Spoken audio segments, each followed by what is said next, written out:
Here at the PBA Tour Finals, Jacob Buttriff has certainly taken advantage of being a lone lefty. Can he continue that success in the Stepladder Finals? Find out next as we bring you the Group 2 Finals right now.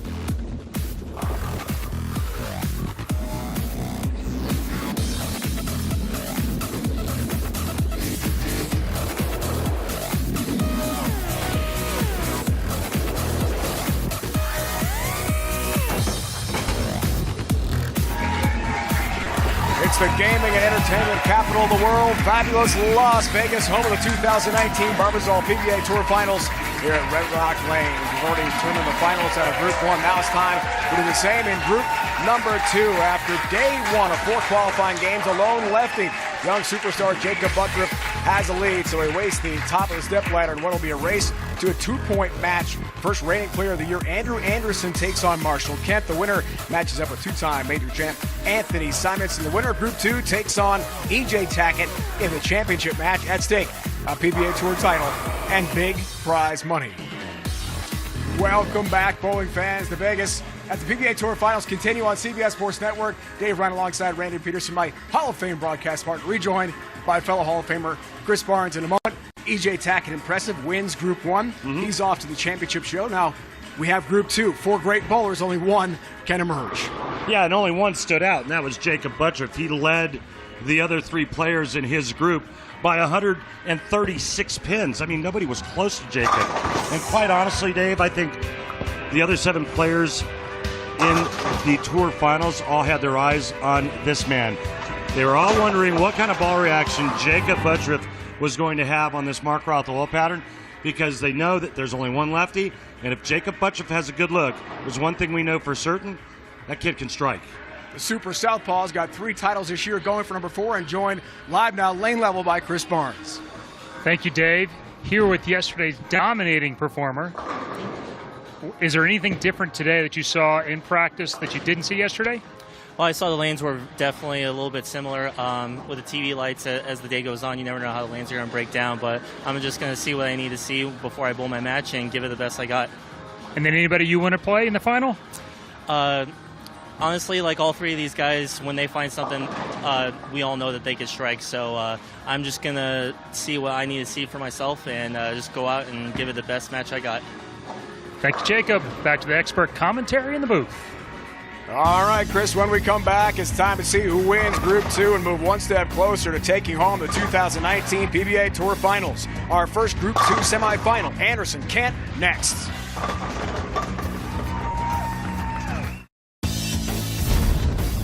The Barbasol PBA Tour Finals, presented by Red Rock Casino Resort and Spa on CBS Sports Network, is sponsored by Go Bowling.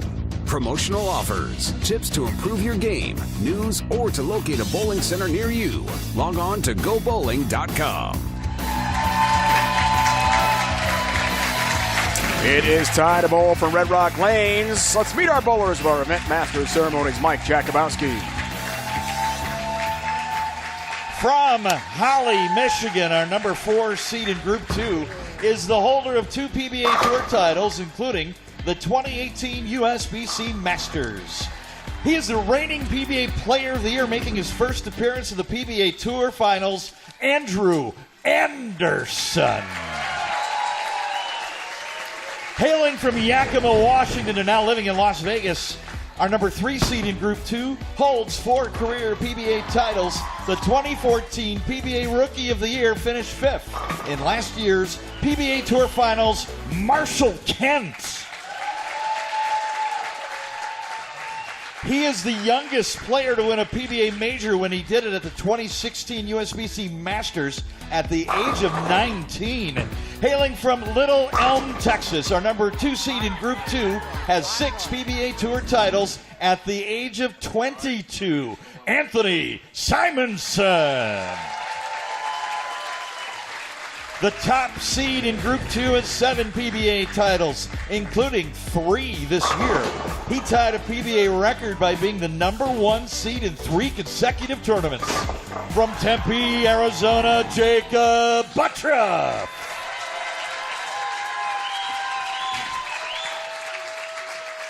They're the bowlers, Group 2. Here are the conditions, Randy. 42 feet, Hall of Famer Mark Roth, who this pattern's named after. No secrets. Players can go straight. They can move in and hook it. But the big difference, Jacob Butcher is going to be doing that. He's the only one on that side. We talked about it in the Open. Overall leader qualifying of the 8 bowlers here at the PBA Tour Finals. Group 1 has been determined, and the winner is E.J. Tackett. He'll take on the winner of this group. When the dust settles, only 2 remaining for our championship show. We start Stepladder bowling with Marshall Kent. Young star from Yakima now lives in Vegas and living large in the 1-3 pocket to start the match. And there's that straighter shot. And I wouldn't see any reason why AA Andrew Anderson wouldn't play the same type of line to the pocket.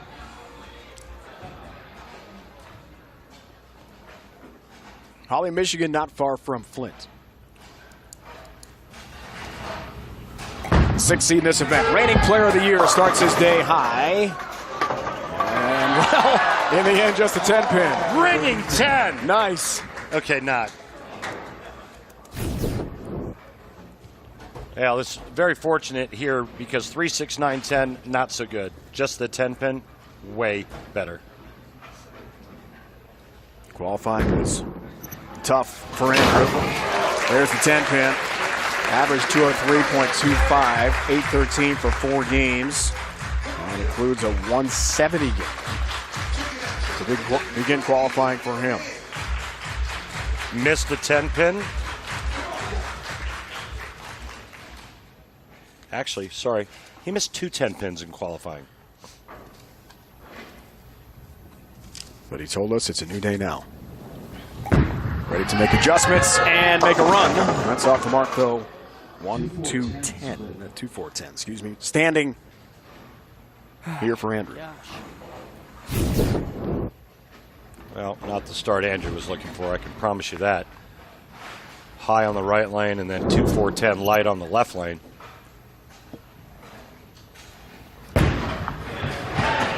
Trying to cover it. Can't. Drops the 4. 2 up. And an early open and an early lead for Marshall Kent.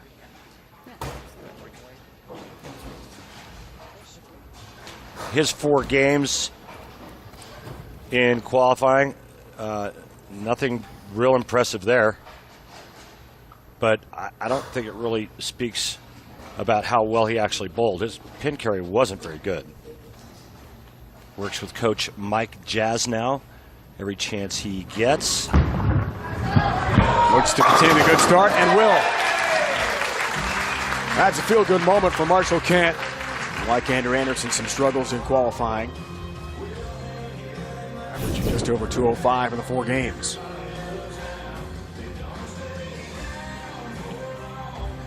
Hey, Dave. 10 back. Let's go to Chris Barnes. I was just going to say that.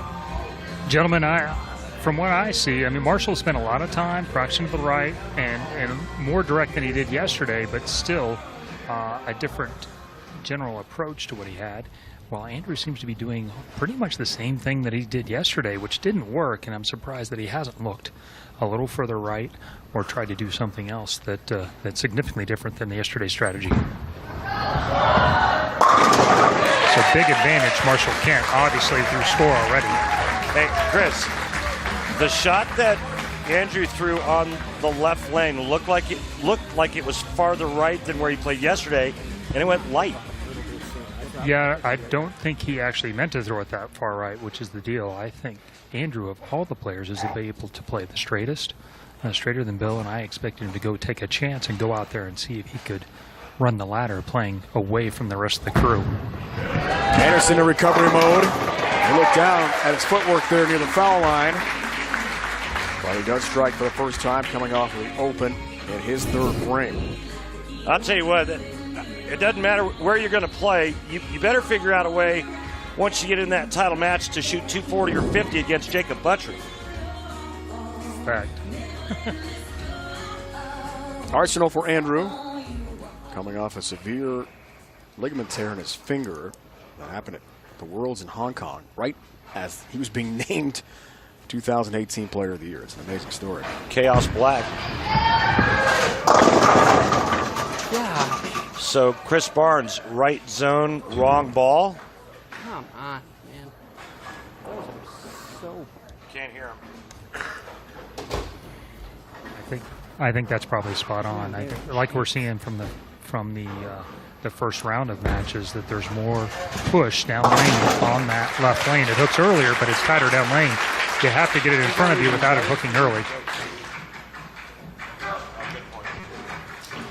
And folks, just keep in mind that we did re-oil after our last show. So these 4 players in Group 2 get to bowl on the fresh oil pattern and then break them down in practice. And they get the same amount of practice as Group 1 did. And of course, the players have been kind of practicing on and off since about 9 o'clock this morning, Pacific time. Marshall Kent tries to stay perfect. Does. So Chris, same kind of location as Andrew Anderson, but yet his ball's coming off the spot much harder. Well, 125 RPMs more will do that for you for sure. And this is Marshall's version of it. He's really getting up the back of it. That controls the back end of the lane for him, but that extra rev rate's making it pick up in mid lane where Andrews is pushing by it. Gotcha. Good point. Marshall Kent, guys, the first 4 strikes in this match should hear any other player on today's show roll a perfect game. Everyone in America can receive a free game of bowling courtesy of Go Bowling. To claim your free game, simply head to the Go Bowling website, GoBowling.com. Register for the Go Bowling Free America promotion. And the roll continues here for Marshall Kent. How about 5 in a row? How about this, Dave? If he bowls 300, can I have your free game? Yes. Thank you. Let you have my free game. Just this once. Well, I know you won't use it. I'll use it. No, you're not going bowling. All right, I'll go bowling with you. How's that? That'd be great. Okay. Back to Anderson in a huge, huge hole. 5th frame, works on a spare and does strike. And the red-hot Marshall Kent, joined by Chris. Marshall, what do you change today strategy-wise from the qualifying rounds? Well, I think yesterday I tried to manipulate my ball reaction with my hand and try to get it to roll early with my hand, but today we decided to go with a little more surface than I thought I would need, and just be aggressive with my ball speed. And I think the extra surface makes it so I can throw a little harder and get away with it. And I think that's been the key to creating the right angle to carry today. Great start so far. All right, thanks. Good breakdown, CB. Thanks for that. And we love the access this year at the PBA Tour Finals. Ball change for Anderson. Steps up, working on a strike. And misses that pocket. Leaves a 10-pin as we head toward the midway point of this match. Perfect so far for Marshall. Little or no ball reaction on that left lane for Andrew Anderson.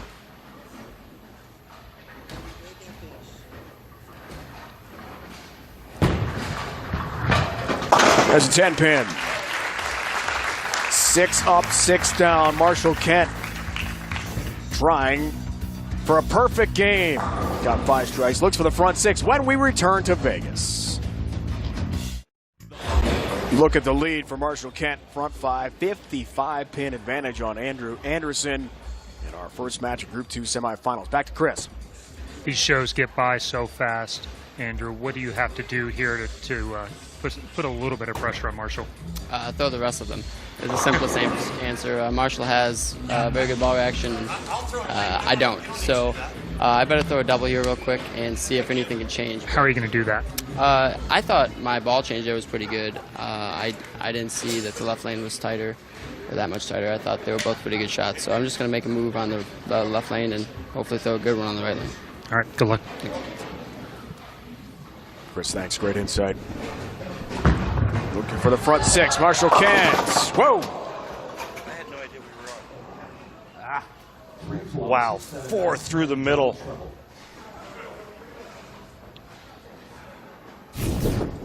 There goes a perfect game, Randy. And not just an easy pickup here for a spare. A lot to cover. He's got to get the ball over into here, throw that 3-pin into the 4-7 and have the ball cover that back pin, the 9-pin.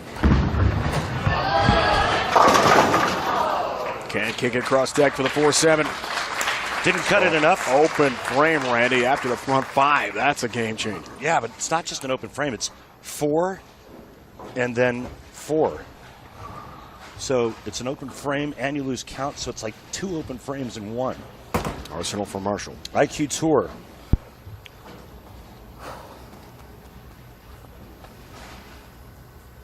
Pin swing on that open frame. Susan Kent is here, Marshall's mom. So glad to hear about his dad recovering. I'll tell you that story in a moment. Hook. Did. It does. Dad Jim back home in Washington recovering from brain surgery. So glad he's all right. Yeah. Darn. Yeah, Jim, well wishes sent your way, and I've met Jim before. In fact, I want to say the last time I met him it may have been in Vegas. But Jim, we're glad to hear you're doing much better. Recent surgery and back home now. Recovering. All the best. Andrew Anderson, we heard with Chris a moment ago, going to have to make some big changes. A lot of strikes starting right here. There's one. There you go. Well, still down by 35 though, Dave, and max score 225 for him and 260 for Marshall, but he's got to find a way to string some strikes and give Marshall Kent a little something to think about. There you see again the max score. The math was correct for a change.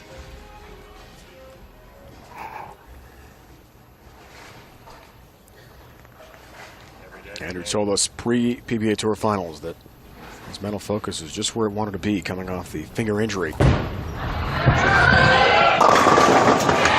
help. Every pin down. Into the pit. Timeout ready for our Columbia 300 fun fact. 10 of the last 14 majors on the PBA Tour have been won by bowlers competing in this year's Barbasol PBA Tour Finals. That's a great fact. It's a major star power out here in Vegas. Well, it certainly helps your cause when you're trying to make the invitationals and all the other, all the other stuff that goes along with the regular touring schedule. But this Marshall guy, I wonder when he's ever going to win a major. Yeah, he's got 4 titles in his career, no majors yet. 26 years old, 6th year on tour. Wow, dialed into the 1-3 pocket. And all 10 back. Those pins had no chance.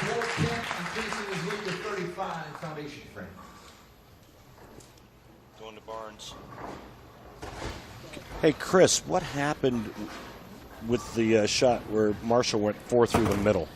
Well, as you know, Randy, you've been on a ton of shows. Sometimes that hardest shot to throw is the first one out of the commercial break. You sit around for 4 minutes before you get to throw one. And I think you just got it in a little slow, and it just jumped off of it with that much rev rate. Listen, Chris, if he was as old as you, I get that. He's only 26. I mean, come on. Chris, by the way, made 87 shows. Has made 87 shows. 19 titles. Look out. 2-10. Now things get interesting. Barnes made 87 shows? Oh, my gosh, that's a lot. Yeah, and so it's kind of a goofy game for Marshall. He starts off perfect, and then 4 through the middle, and then comes back with a double, and then it's light 210.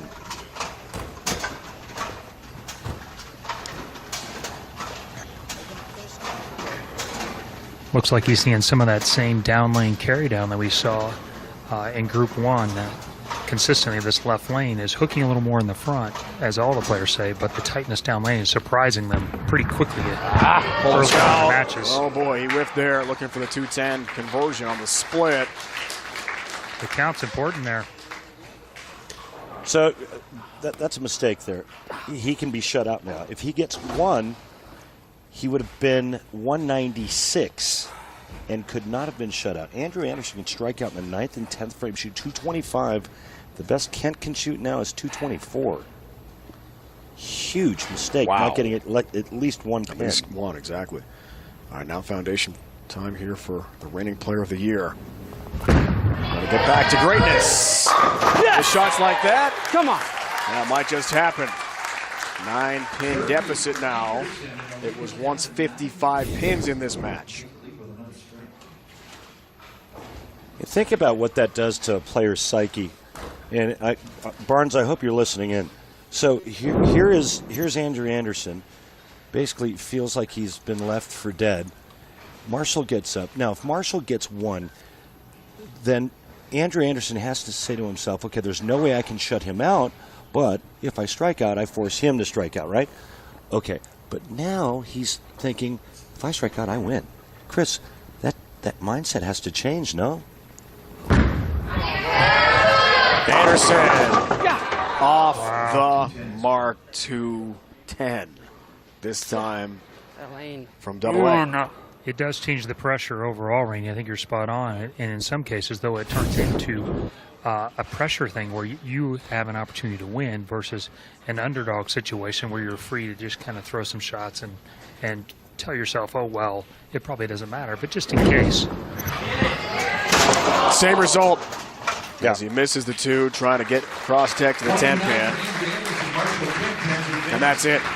Marshall Kent has mathematically knocked off Anderson in this game in a wild finish. Sure was. With 210 splits. Well, that first shot, Anderson could have taken the lead. Finishes with 189. So Kent's going to climb the ladder. Anthony Simonson is next. A two-time major champ. I mean, talks about peaks and valleys in this match. That was a little crazy. That was a little up and down, a little emotional roller coaster.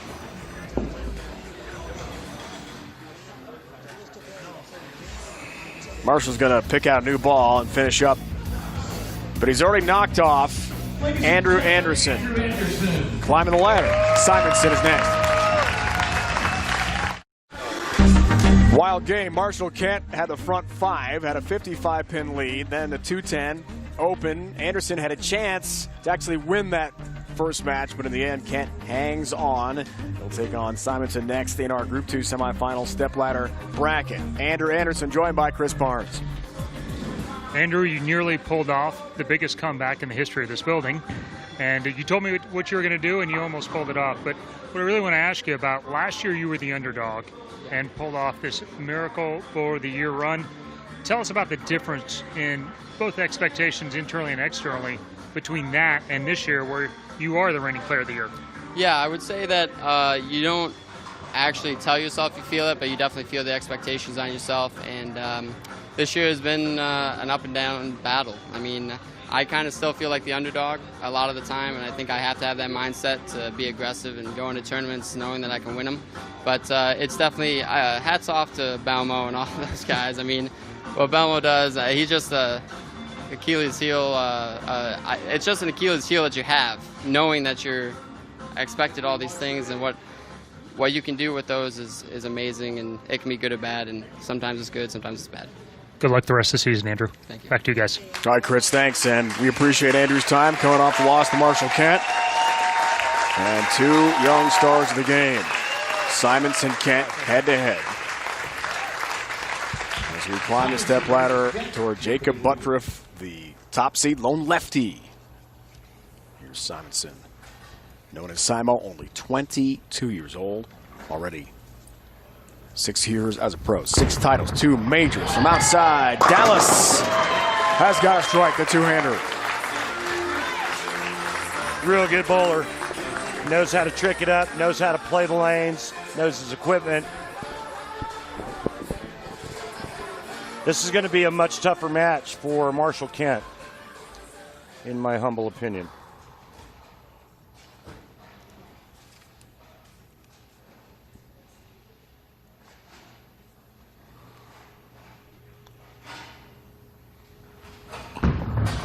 Second match underway for Kent. Wow. Throw it like that, you'll be all right. A blast through the rack. Nothing but shrapnel in the pit. And a great start for Kent. Marshall says he likes to work on keeping his upper body stable using video, and that's how he likes to work on his game. Also says he's been working on his spare game. Been a while since he won a title. 2017 Grand Casino Hotel and Resort Oklahoma Open. That was in Shawnee. Do you know who he beat there? He did beat Chris Barnes in the final. Sorry, Barnesy. 10 yards for piling on. Sorry, 194, 188 was the final. Listen, when you make 100 shows, you know, you're gonna get beat by a few guys. It does happen. Ring and 10 pin there for Kent. I mean, Chris, come on. If you only made 3 shows, we wouldn't be having this conversation. That was actually Marshall pulled a rabbit out of his hat in that event, and the lanes were awful. And then I think he had to throw like the last 4 or 5 to beat Chris, and somehow he did. 10 pin. Put on a little magic show that day. He'd like to repeat the feat here in Vegas and win his 5th career title. Youngest ever to win a major at 19, youngest ever to win 2 majors at 22 years old. Simonson. His qualifying numbers through 4 games. Now it's single elimination.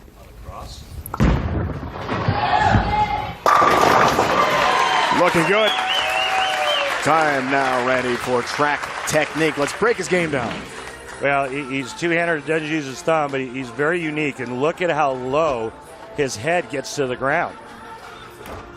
I mean, it's almost parallel to his knee. And then from here, he really stabilizes his upper body really well. But look how deep that knee bend is, and then look how flat his back is.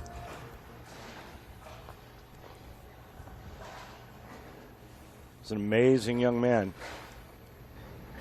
And the stuff that he can do to a bowling ball, it's crazy. Think we'll see some more backup spares? Oh, you know it. That's incredible. Come on! Great start continues. Simo clearly is locked in. Chris Barnes, give me your assessment of the kind of bowler Anthony Simonson is. Well, really, of this youngest generation, I mean, the guy's under 25. He's probably the most versatile.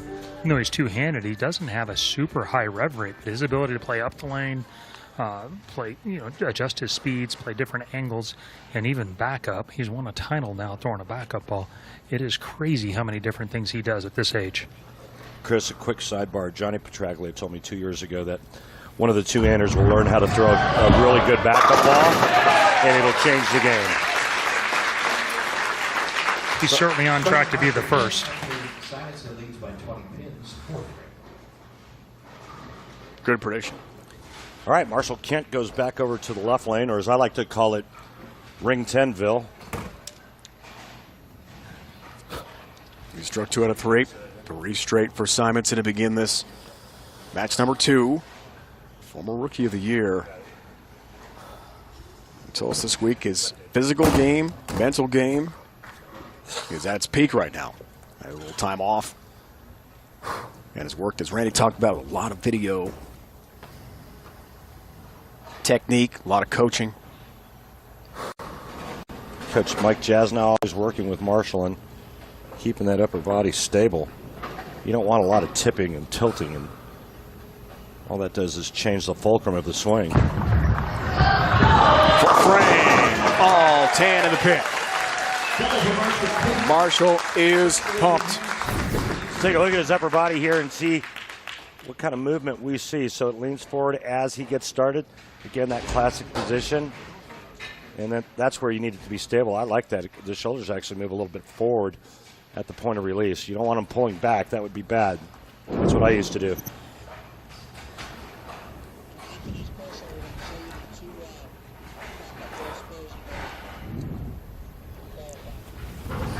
Simonson looks for the front 4. Flirting with the 7-10, just a 10 pin. And a perfection in this game. But he's still locked into that 1-3 pocket, as he told us pre-PBA Tour Finals. I never want to give away that pocket. Didn't happen much in qualifying.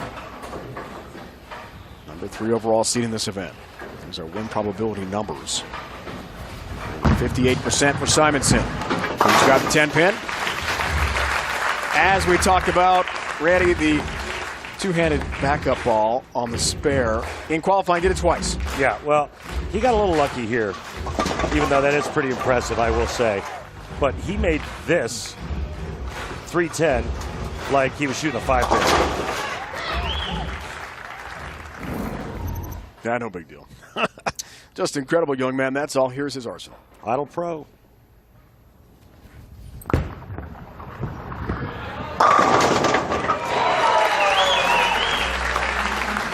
7-10, the last two to go down, but it's a strike. 10 goes late, but it goes. 7 was there for a second. Now Marshall Kent steps up here in the 5th, and he can actually take the lead. By 1 with a strike, if he can get the turkey here in the 5th frame.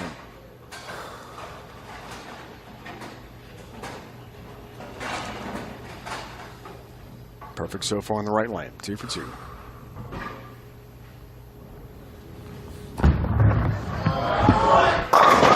Oh, 3 for 3. All that scout across the deck got number 10.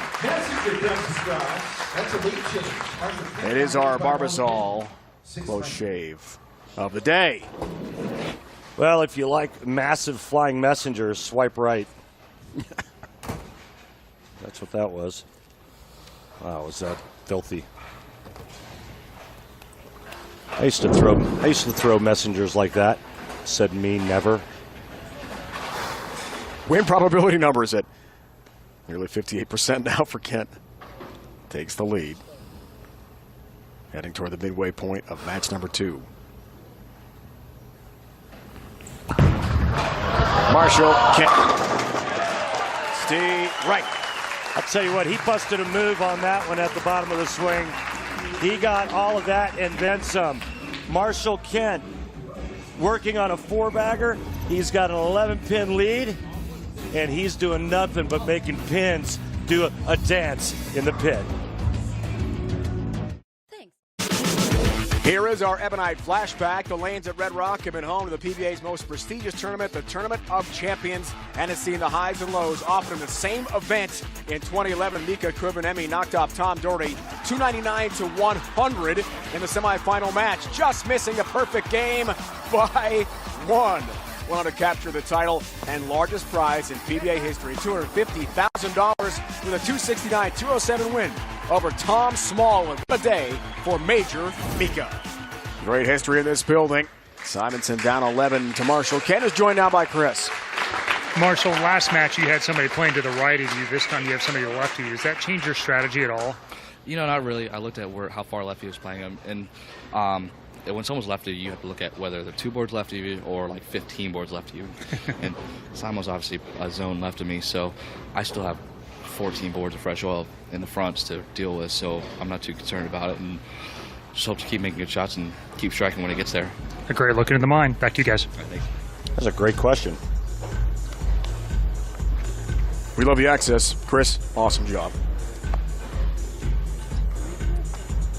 First time ever PBA Tour Finals we've had the players do live interviews in match. Be right. Simonson. Got all of that one. 1-pin match through 6. Excuse me, 1-pin game.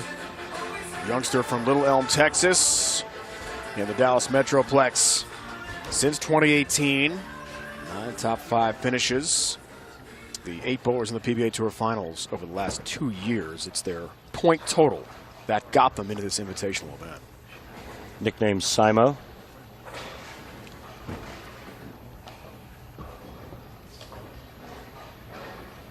USBC Masters in 2016.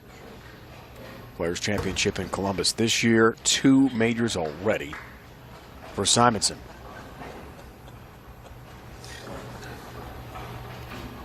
Almost a huge payday in Portland, Maine. Lost to Chris Prather, eventual champ in the inaugural PBA playoffs. Is this guy ever good?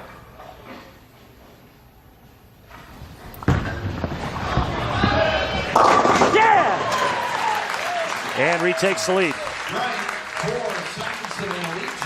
So Simonson strikes out, Marshall Kent strikes out. You know what the final score would be? It's going to be Kent 280, Simonson 279. Oh boy.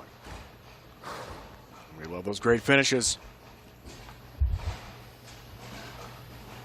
Kent steps up, looking for the 5-bagger in the 7th to go back up by 1. Win probability now up with Simonson nearly 58%. It's gone back and forth.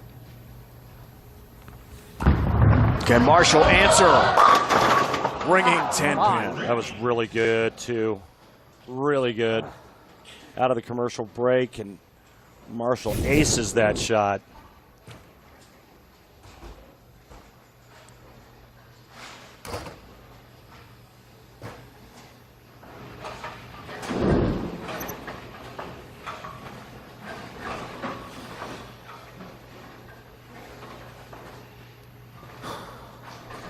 Strike streak over at 4. Single pin spare conversion here in the 7th. There's the 10, there's the mark.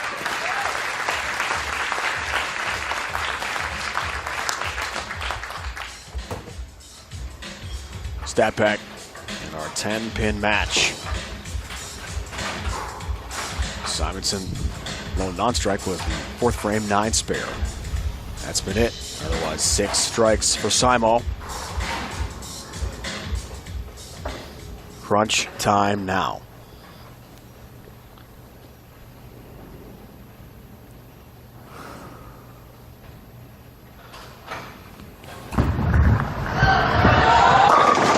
Go. 10 goes down. And his mom loves it. I wonder if that's his brother sitting next to Mom, but this was another nice 16-pound messenger thrown by Marshall Kent. And that's big because now it sets up the 9th and 10th frame. He's needing Anthony Simonson to not strike in either the 8th, 9th, or 10th. Simonson can tie it up here in the 8th. Looks for the 4 back. Simo! There it is. Ringing 10. Oh. Yeah, and now he's right back in this. Marshall Kent is, and with a spare, it's a 9-pin match, and Marshall Kent can actually strike out and shut out Anthony Simonson by 1 pin. Right lane has now turned into the ring 10 lane. It's gone back and forth, hasn't it? Oh, that hurts. Oh, man. You know what that was? Tough. That reminded me of the old Sanford and Son, where Fred was like, Wheezy, here's a big one. I'm coming to join you. Jacob Buttriff, our top seed in this group, and the overall leader in qualifying. Lone lefty will take on the winner of this one between Kent and Simonson. Again, the race to 2 match. Got to win either 2 games, or if it's tied, 9th and 10th frame roll off to determine the winner. So only 4 non-strikes this game, all 4 of them 10 pins.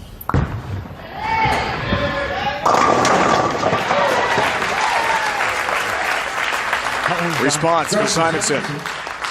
All right, well, he's done his job now and setting up his chance to strike out in the 10th frame. Marshall Kent must do the same. If Marshall strikes out from the 9th frame on, remember he's working on a strike in the 8th, Marshall will shut out Anthony Simonson.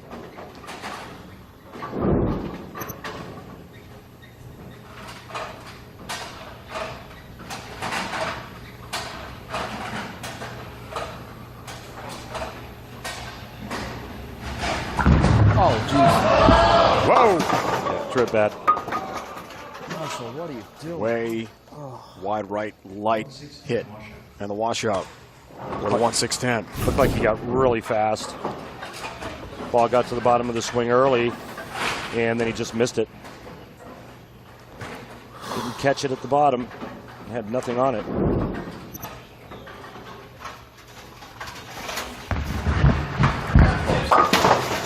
Let's go down to Chris. Back to Chris. Chris, what did you see on that shot there? No, I think you hit it spot on. Trajectory-wise, it's actually okay, but he knew off his hand. You get quick early, and it was off his hand before he ever caught it at the bottom. And it happens to him every once in a while. This is a really bad spot for it, though. Just going to take a re-rack. Chris, Call for a re-rack with a 23-pin deficit. Randy, sorry. Chris and Dave, I used to call that the wet bar of soap release. It's like a wet bar of soap coming out of your fingers, like all 3 fingers come out of the holes at the same time. I know that because I was really good at doing that. Yeah. I think I read that on the application for the Hall of Fame. Oh, that was a compliment. Thank you, Chris. I think it was. That was. couple Hall of Famers with me here on the broadcast. Again from Vegas, third ever PBA Tour Finals on CBS Sports Network. He had a much better career than I did. Like, way better. You guys were both awesome. No, way better. Yeah, you're still awesome. Wow. How many ringing 10s have we seen? That's the gut punch there after what happened in the 9th frame. Bad shot, you shoot 210. Hey, Chris, how many times has this happened in your career where, okay, an errant shot, and then, all right, well, give me a little life, and then you ace it and you leave a ring in 10 or something else? Yeah, the dogpiling, as we've seen in the show at times, tends to happen. And, the real tough one for him is the one in the 7th frame, where I don't think he would change a single thing about that shot, and it put him behind, and it's all been kind of uphill since then. That's a great point. That shot looked like it was aced, and just a ring of 10. Simonson needs to stay upright and alive, and he'll make it to the final match against Jacob Buttriff. Keep it on the lane. He'll do that. He'll get 10. He'll get a win. Done. And Marshall Kent, you saw how frustrated he was. As he rolls at 214, he's packing up.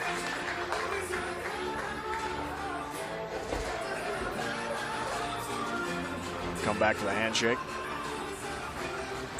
Buttriff next in the race to 2 Group 2 championship for Simonson, who sat on the bench and watched Marshall Kent free fall. Went off the rails for Kent. And in the end, Simonson able to take advantage and advance.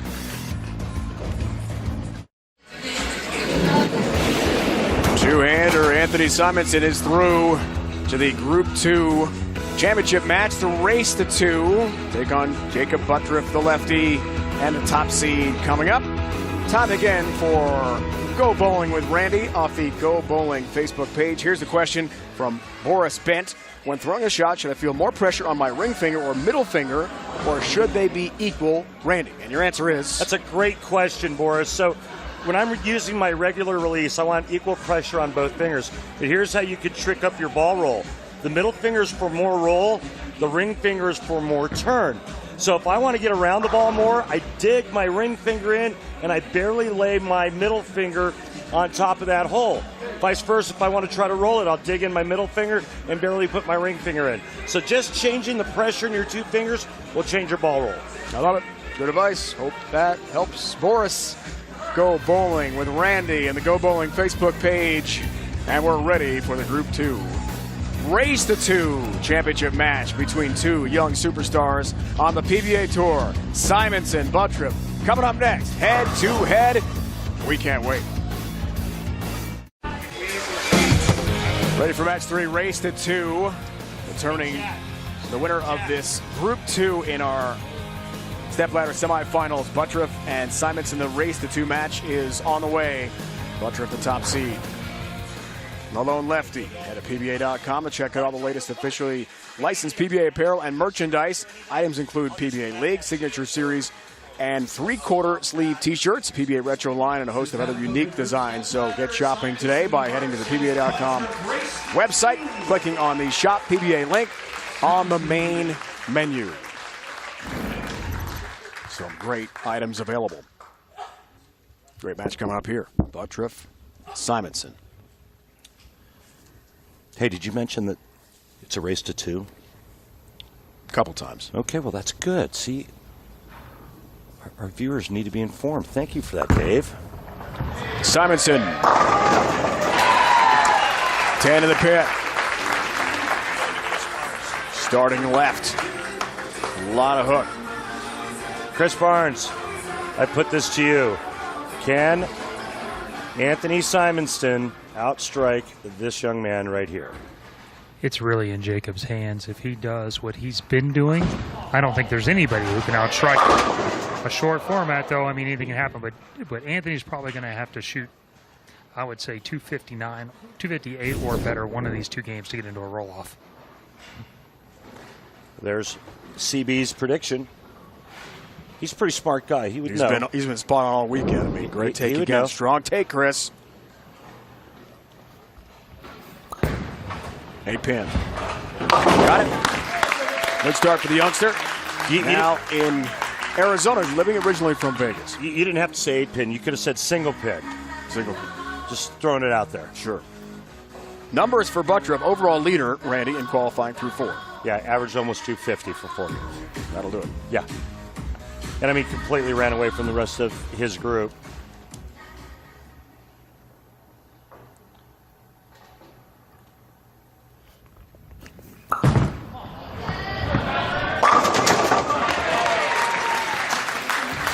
That is pin action. Yeah, That's 10 back. He gets a urethane ball to hit pretty hard, that's for sure. And he gets a urethane ball to cover a lot of ground.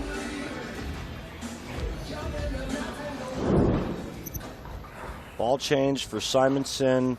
I'm being told only on the right lane he's going to an MVP. His second frame with a ball change. Why is that rack so tight? Pin explosion somehow misses the 10-pin. Rack is so bad.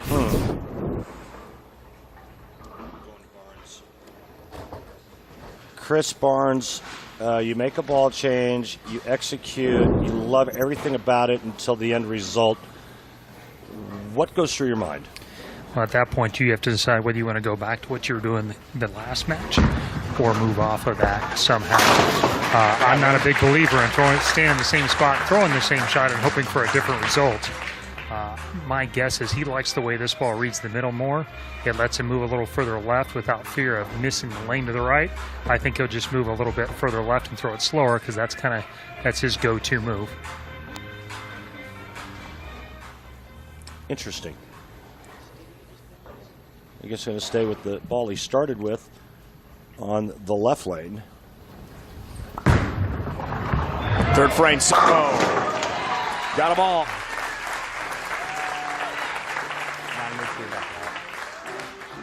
It's a great start for Anthony Simonson. Just inside of fourth arrow. And ends up in the perfect spot to knock all 10 in the pit.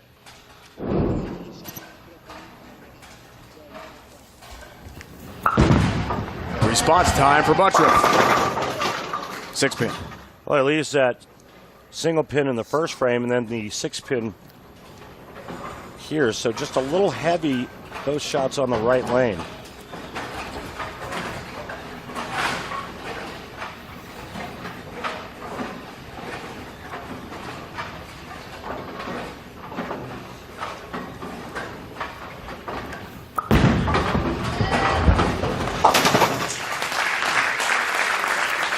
Hooks that spare ball, takes care of the 6-pin.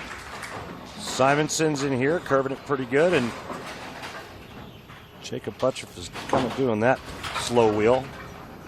And their lines are crisscrossing at some point, but not affecting one another, I don't think. Arsenal for Jacob. Hammer, purple, urethane. Wow.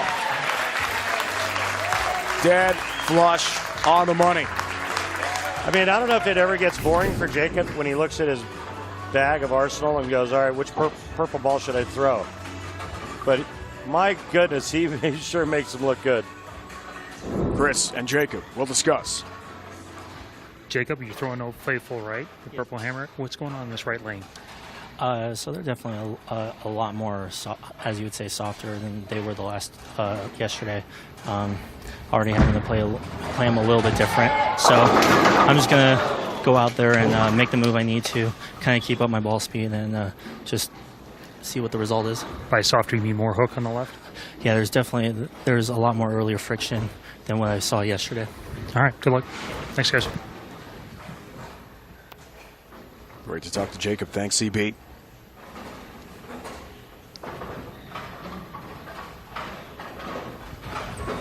Live breakdown. Whoa, it's a whiff. Open frame. Must just be syndrome of ball with my guys. unbelievable, honestly. I know that after Anthony threw that shot, he came back and looked at the rack because I think he's going to probably change to another bowling ball on that right lane.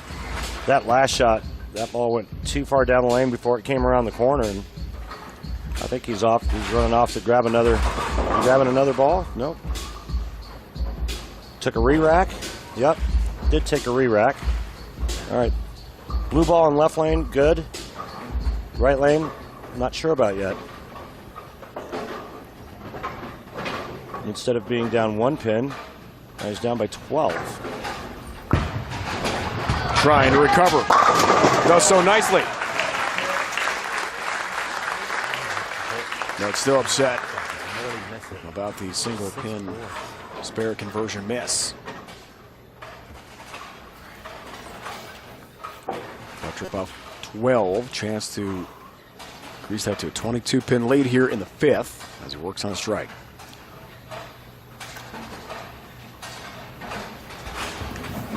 Overall 2 seed in this event.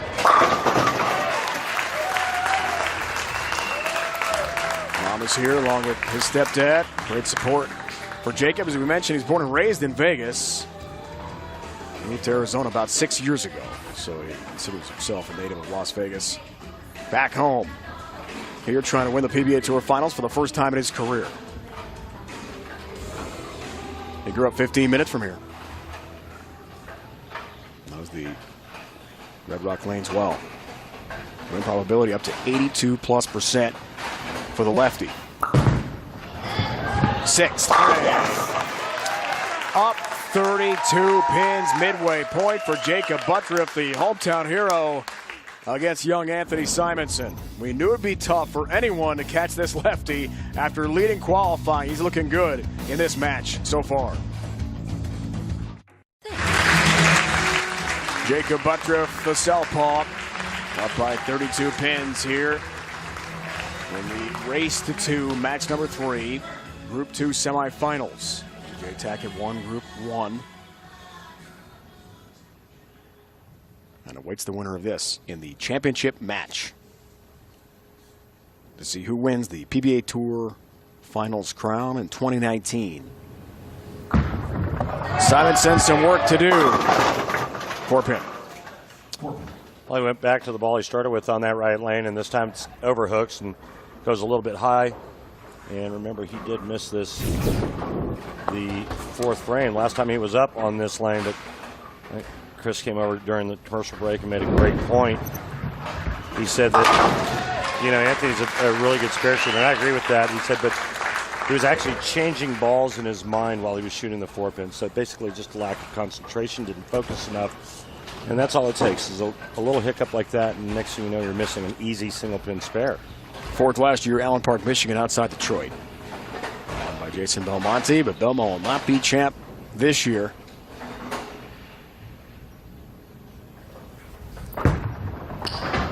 Seventh frame, Simonson. Familiar 4-pin. That one there looked like he rolled it a little bit more, and the ball actually started to read the lane a little sooner. Let's take a look here. That looked a little more up the back to me.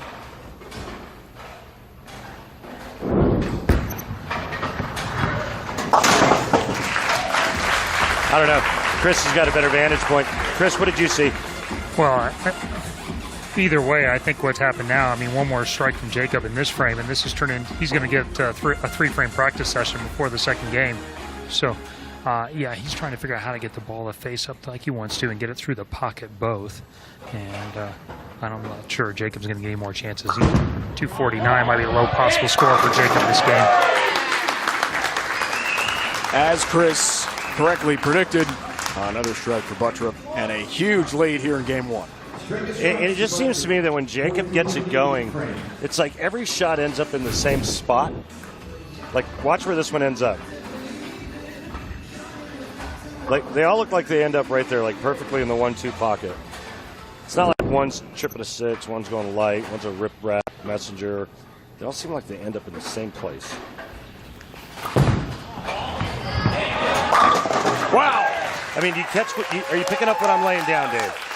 I'm picking up where you lay down, man. Now those pins have absolutely no chance. None whatsoever.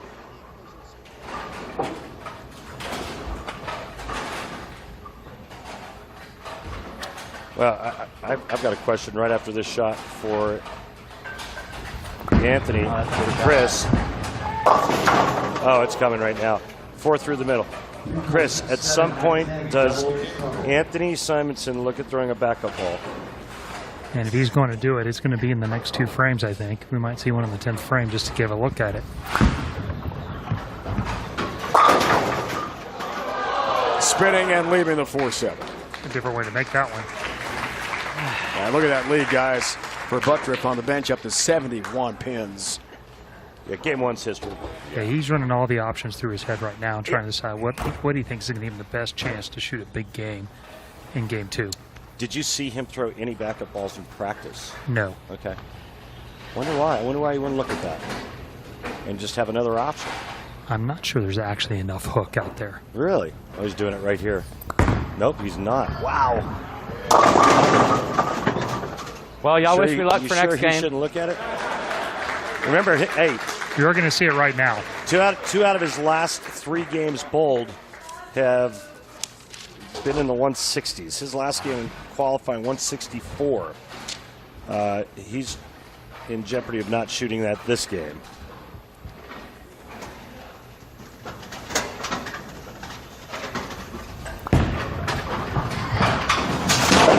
Looked like he moved right on that shot. Yep. He better find something quick. But it looks like there's no chance of him throwing a backup ball. Wow. He is limping to the finish here.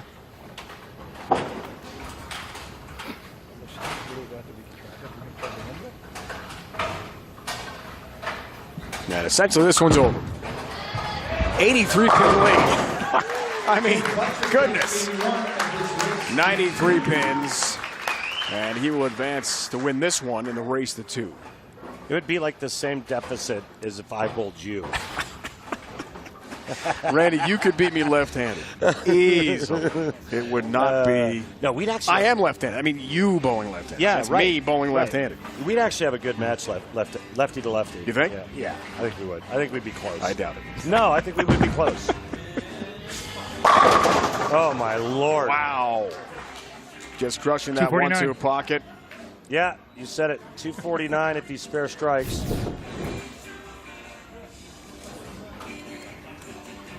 I mean, the pins are a blur, Randy. Even in slow motion, the pins are a blur. Yeah, With Randy that ball makes reaction. he makes a great point. Every shot goes flush. Once he gets a feeling, it may not go to the same board. He has such good feel, though. They all go high flush. And he has supreme confidence once he sees it that an 8-bagger's coming. Oh, yeah.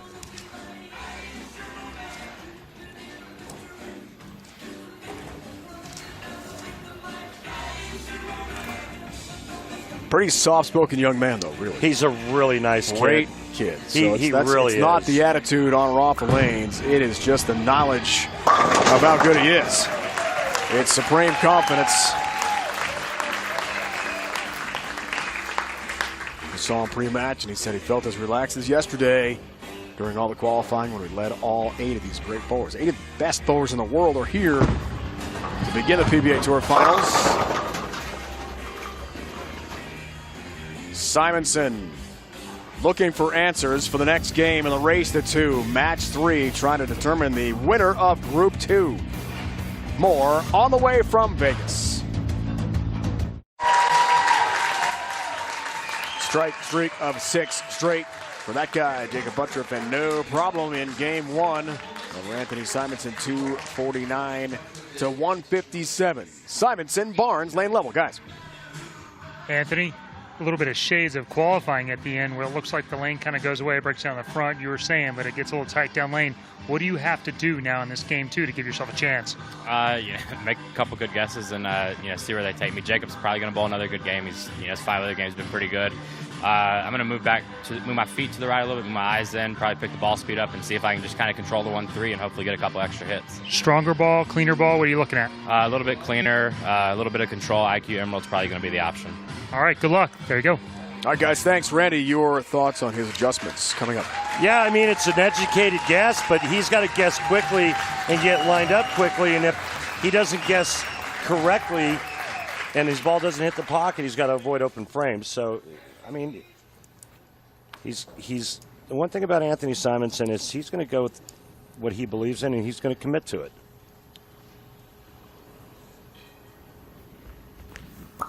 The youngster with some good Team USA experience. Want to start game 2.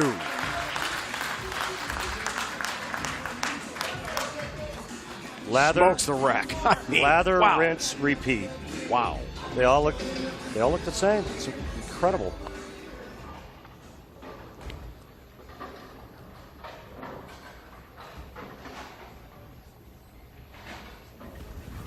We heard the game plan with Chris Barnes. Good start executing that for Simonson in game 2. Well, that was the first, and we saw the same thing kind of happen to O'Neal, and O'Neal decided to move in and hook that right lane, and his first shot struck, and then the next two go through the nose. He ends up moving a bunch of boards, so that first guess is pretty good. Now, based off of that and the knowledge that he has for the left lane, I wonder what this one's going to look like. Yeah, I think he's really on to the right game plan. He talked about it being early hook in the front. This ball is cleaner through the front. The smaller core won't make him go away from it so far. So he shouldn't see as much wiggle down lane. DJ did a similar move, and it worked great. This is a great start for Anthony. Gives him a chance for sure. Couldn't be better, CB. He's right in that 1-3 pocket. 2 perfectly placed shots to begin this game. But Buttriff has done nothing but mow them down through 4 games of qualifying, and now into the Group 2 final. Case in point. Weeknights at 6 Eastern, join host Adam Shine for a full hour of energy, fuel analysis, and powerhouse opinions on everything happening in the world of sports. It's time to shine on CBS Sports Network. Have you gotten any farther along with the Randy and Rhino show yet? You mean the Rhino and Randy show? It's not the show I was thinking of. Never mind. I'll work on that. I'll email you. Okay.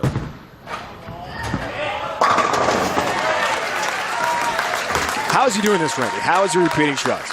He's good. Hey, how do you like your strikes? Stuffed. It's just another one. It's just like neck high. Yeah. Completely comfortable. Simonson. Nice response. He's not going anywhere just yet. He pulls this one off. It could be one of the best comebacks all year. To have 0. I mean, he just shot 157. To have nothing and then go through his entire arsenal that he brought here for this event. And then go, okay, well, I think my only chance is to do this. And he starts with the first 3. Lost to the eventual champ, Chris Prather, at the inaugural PBA playoffs. 6 up, 6 down for these guys in game 2.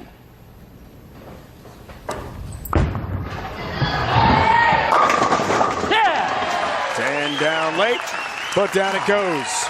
Well, he had a messenger and then the 6-pin that kind of gang tackled the 10. Watch this. There goes the 6. Ankle bites the 10-pin, and then the head pin comes over for a little insurance.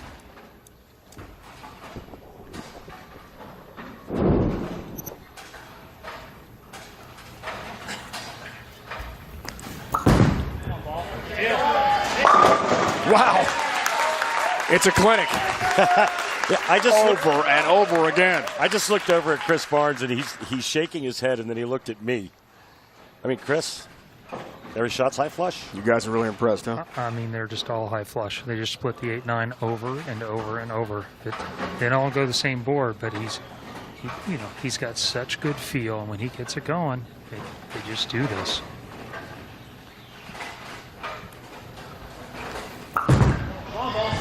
Can you do it again? Why not? Why not just keep this roll going, young Jacob Buttriff? Spectacular. Chris, you're standing directly behind that pair. Is he throwing it all over the lane?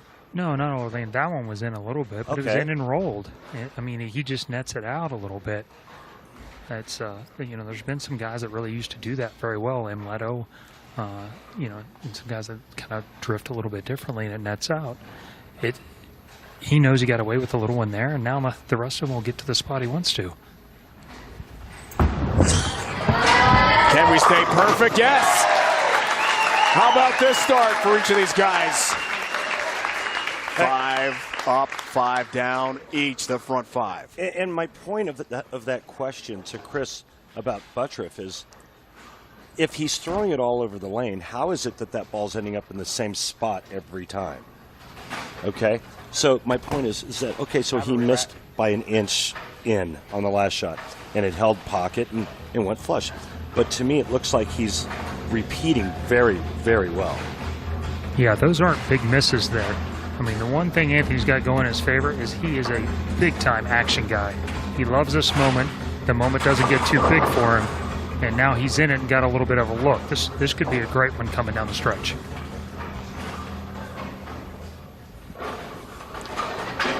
Anthony Simonson, 22 years old.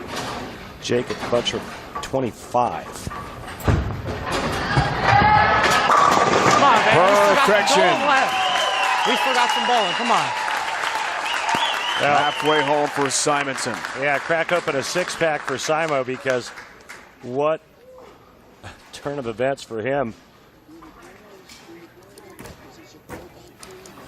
Normally we would go to break at this point, but we do not want to mess with a mojo and throw off their rhythm. So we're going to stick with live coverage here as they both bid for 300 game.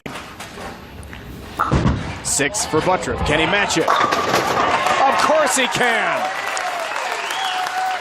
It looks like there's a bungee cord attached to the 7-pin, and then when the 4-pin goes to the sidewall and hits the 7, it's like somebody's just yanking this big giant bungee cord or rubber band to pull the 7-pin off the deck. Watch it all the way to the left and see it. It's the same look of the pins every single time.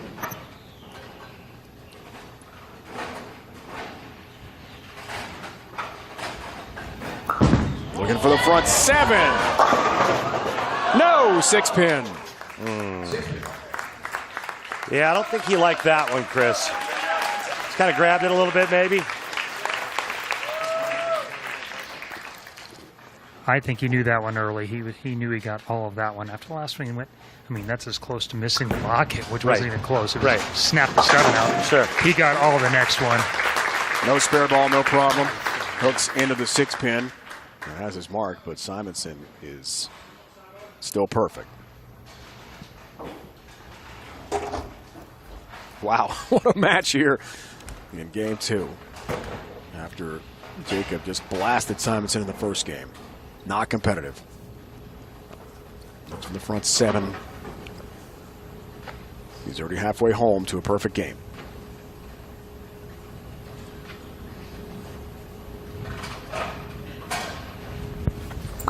Oh, hook. 10-pin. Somehow, the shrapnel avoids the 10. Unlucky. What a beautiful shot. And then this flying messenger that goes in front. I don't know if the head pin got redirected by another pin. Yep. It looked like it did. Otherwise, that would have been 7 in a row for Simo. All even. Those eyes shifting everywhere on his way to the foul line.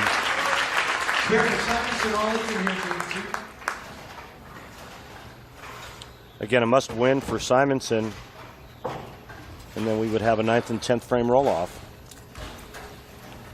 The race to 2.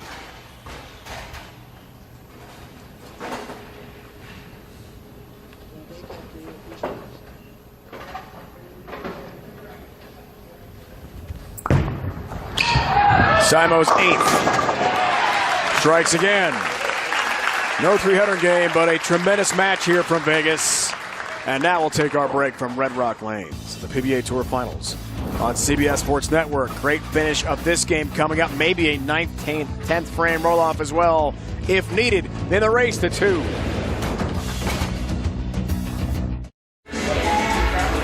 All even Buttriff Simonson in the second game. In the race to 2, Buttriff, Randy, was incredibly consistent. Each the front 6. Jacob just hit that spot in the 1-2 pocket time and time again. Yeah, Chris and I both commented on how each shot looked the same, and if it wasn't high flush, it pretty much knocked the 7-pin crazy. But as you can see, they all pretty much look the same. It's a good problem to have. Is it ever? Easy win game 1 for Buttriff over Simonson. Game 2, a different story. It is interesting as he works on a spare into the 8th frame. Top qualifier by 136 pins in 4 games here at the PBA Tour Finals. Averaging 250 a game. Remarkable run for Buttriff. Now wants to finish off Group 2. 7-pin. First one of those we've seen by Buttriff today. You know, the average age of the players on this show is 24 years. How about that? Young superstars of the PBA Tour. Great to see it.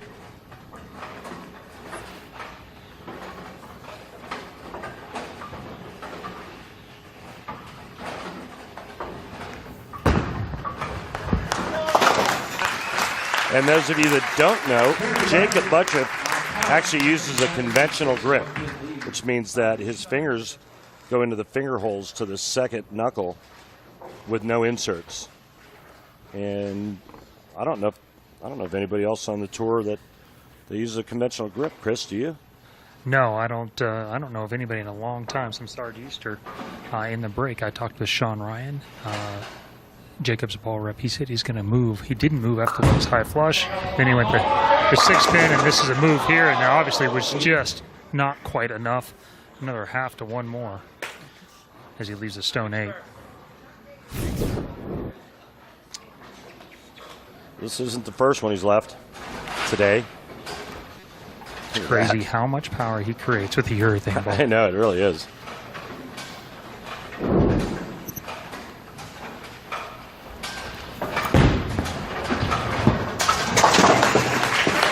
No problem. For his mark, 2-pin match here. Simonson's foundation frame forthcoming. Simonson calls for the second and final re-rack.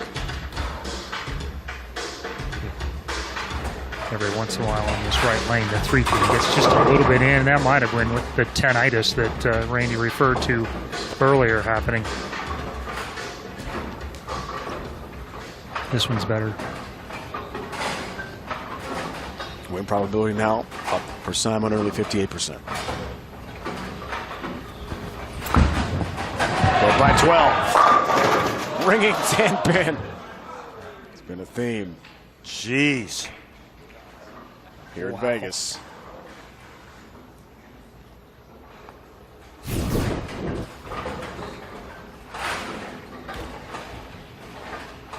I didn't get much better than this. Second pin from the right, just slingshots around the 10. And I don't know if it's a good thing or not for Simonson to finish on the left lane. But nonetheless, he can play double and 9 and win this game. It'll give him 258. Buttriff max score 257. That's what he needs, a shutout. Buttriff on the bench here. 2 and 9. That's a lot. That's what I said. Just reiterating the graphic and confirming. Big shot here. Yeah. That one for Simonson. Yeah, a little can opener action there. The reason why I say that I'm not so sure you want to finish on that left lane is just it gets a little snug down lane. You can see that ball kind of fighting, almost like it's trying to hook uphill, you know. At least you know the right lane's going to curve. Or, I'm sorry, hook. Just can't leave that alone, can you? I can't. Strike and 9. Listen, if we take a survey all the players, and the players come back to me and they say, no, Randy, it's hooked, then I'll drop curve forever.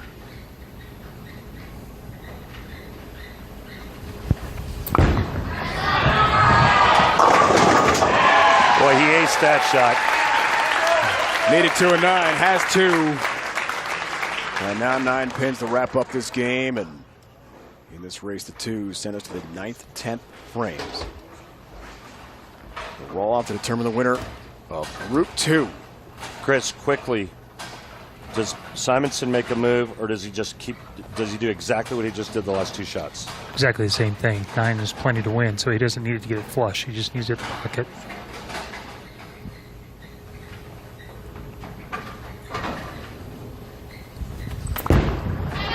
Needs 9. Has 10. Has a win. 259 and a winner. Anthony Simonson rolls a 259. At the top qualifier, Jacob Buttriff. And the race to 2 is tied 1-1. Sets up a dramatic finish here in Vegas at the PBA Tour Finals. Barnesy called it. He said 258 or better to win. He was right.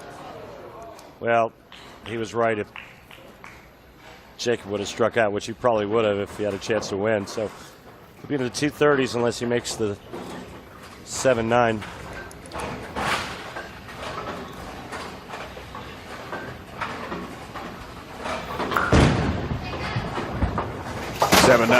Tough. The hammer tough spare replay, in fact, moments ago with Jacob Buttriff. Yeah, let's see. This is the right-hander's equivalent to the 810. And the last time we saw that made was Anthony Lavery Spar. Can't remember the last time a lefty has made a 7-9 split, if ever.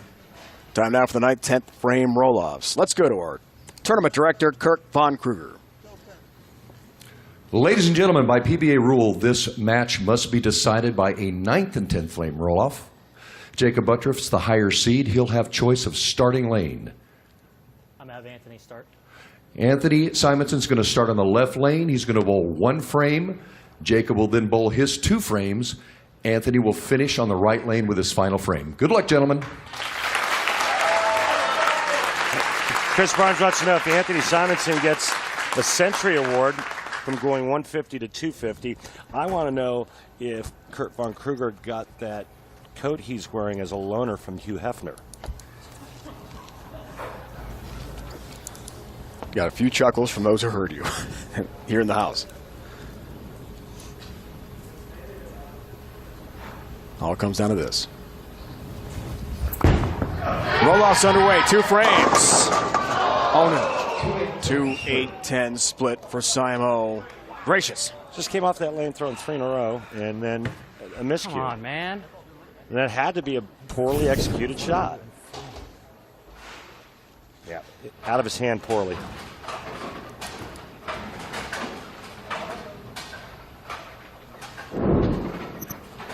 Well, if he gets 2 here, his max score then would be 39. He's going to need some help from Jacob.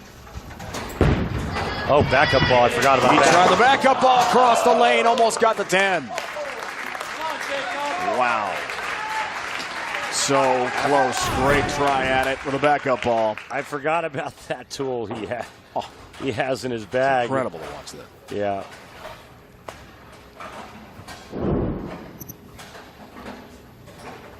Now Jacob's in the driver's seat.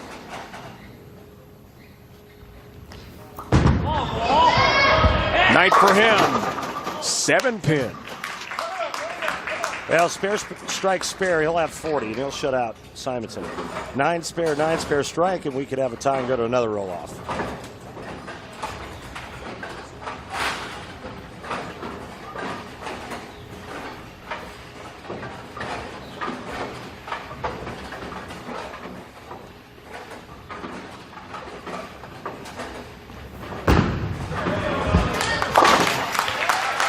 Seven-pin. Conversion. As Buttriff tries to get himself pumped up for a big moment. Carry Rex.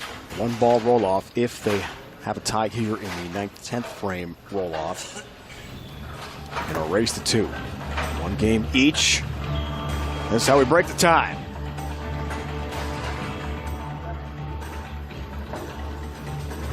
Re-rack for Budrick.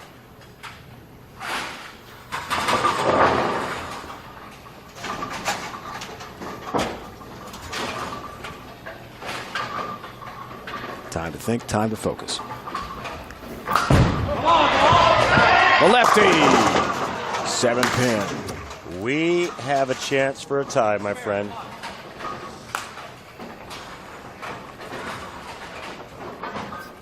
And that tie will be decided by a 1-ball roll-off until that tie is broken. If they should tie again, just another 1-ball roll-off until somebody strikes and somebody doesn't, or High count wins it. High count. Be careful. All right. He's missed a couple of those this season. Something we talked about in our meeting with him before the PBA Tour Finals started. Boy, if you're Anthony Simonson, you just got to feel like, man, maybe this was meant to be. I came back after a dismal first game. I made a really good guess. I executed, and then I opened here in this 9th and 10th frame, and Butchup goes back-to-back 7-pins.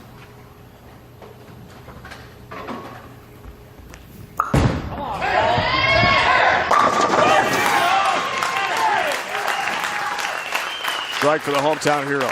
Boy, was that deep. Simonson needs all 3 to tie. Simonson needs all 3.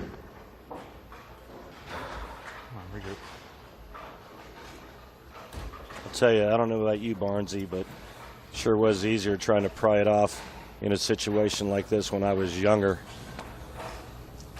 Got to be older, it got a little tougher.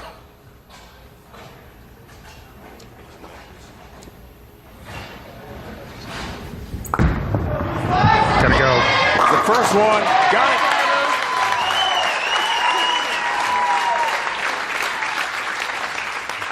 Yeah, sometimes, Randy, experience is not always the best teacher. You start to learn that bad things can happen. These two guys have had not much but success happen in their young careers. 2 strikes to tie. Yep. It's all up to Simonson now. It's 1 re-rack in the roll-off, 9th, 10th frame. What a bounce back, as Randy talked about after the tough first game where he was really struggling to find that 1-3 pocket.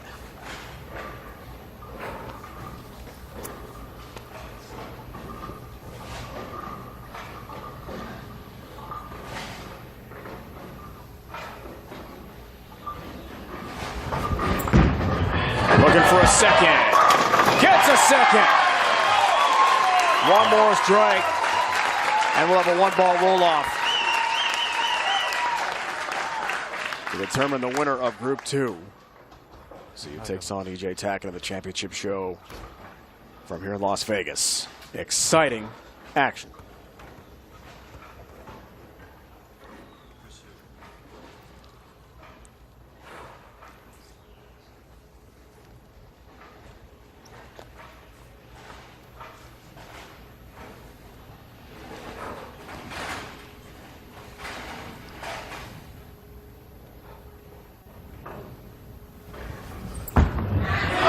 For the tie. 10-pin. And Buttriff wins it. Wow, what a finish. In dramatic fashion. Incredible.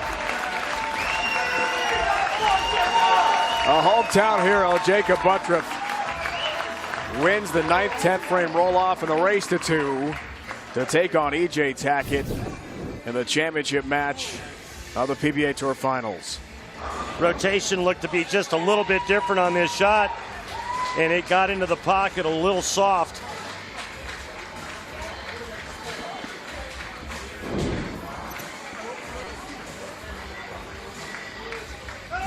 Jacob celebrates with his mom and stepdad. He'll face Tackett for the title in Vegas. The Barbasol PBA Tour Finals presented by Red Rock Casino Resort and Spa on CBS Sports Network is sponsored by Go Bowling. Promotional offers, tips to improve your game, news, or to locate a bowling center near you. Log on to gobowling.com. A thrilling finish. Group semifinals, match number 3. Buttriff in the 9th-10th frame roll-off by the slimmest of margins over Anthony Simonson, 2-1. He will take on E.J. Tackett for the PBA Tour Finals. It's been a great 2019 for the PBA Tour. Chris Barnes joined now by PBA Commissioner Tom Clark. Wow, what a match. How was that one from the commissioner's box? Well, I mean, my heart's racing, my hands are trembling, and I'm nervous for both guys, and they're just plowing through. These young kids are incredible, as you know.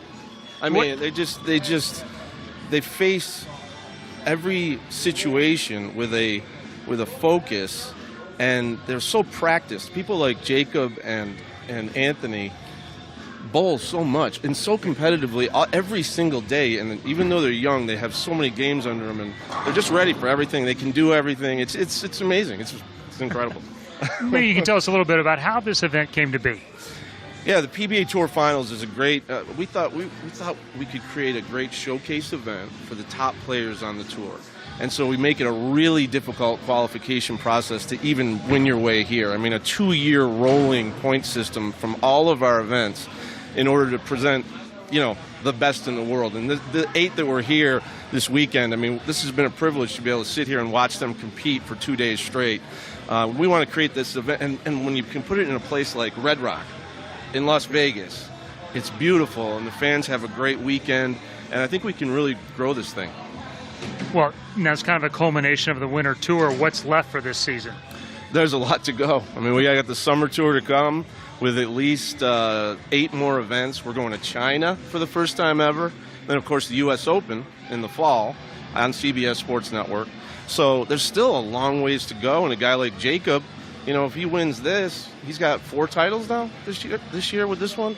I mean, the Player of the Year race isn't over. There's still so much to go, and when you consider the drama and the history and the exciting matches that we've already seen all season, you couldn't script it. It's been incredible. It's really been great so far, but there's a little bit left. Back to the guys in the booth. Hey, Chris, thanks so much, and great to hear from Tom Clark, CEO and Commissioner of the PBA Tour. Fun to watch the action at Red Rock Lanes in Las Vegas. Championship is set to go. So the Group 2 finals are complete now for Randy Peterson and Chris Barnes, my Hall of Fame broadcast partners. It's Dave Ryan saying so long for the entire crew. We'll be back after the break to bring you more professional bowling and the championship match of the Barbasol PBA Tour Finals live from Red Rock Resort in Las Vegas. E.J. Tackett will take on Jacob Buttriff. We can't wait. We'll crown a champion here today in Vegas. It's been a presentation of CBS Sports Network, the 24-hour home of CBS Sports. See you soon.